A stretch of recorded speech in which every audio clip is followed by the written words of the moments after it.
Hello, welcome in daily newspaper editorials audio program. Now headline: Arresting thoughts the Times of India.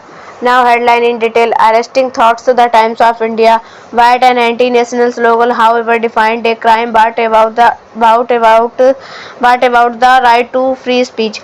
Once again, the untified in-law non-offense anti-Indian slogan is the reason for police action. A 14-year-old boy and his parents in Navi Mumbai were deemed threats because of the tense vocal support for Pakistan's cricket team voiced inside the House Court bill. Incredibly, now we ask to determine whether any Indian cheering a rival team can disrupt India's harmony or harm the nation.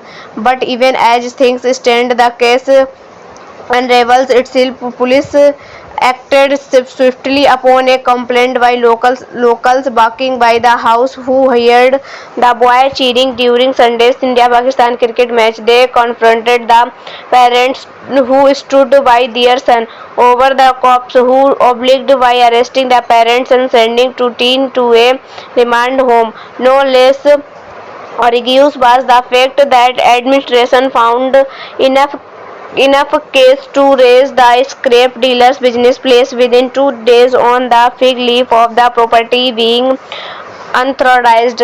First, the arrest police promptly filed an FIR under BNS section 196 promoting enmity between groups doing act prejudicial to maintenance of harmony and 197 imputation arrestation prejudicial to nation integration. These are serious allegations that invite up to 3 years in jail.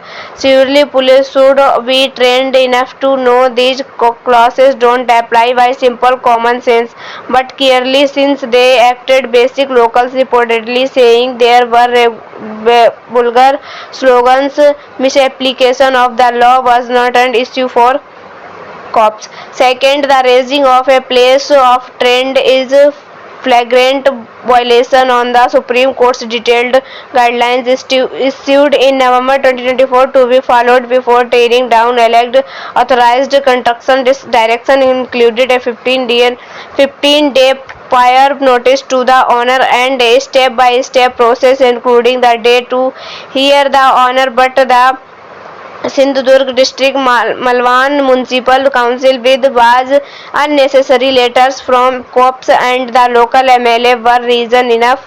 SC had said officials floating its directive would be prosecuted and officers would have to resort demolish structures at personal cost. Courts should remember this too. Thank you.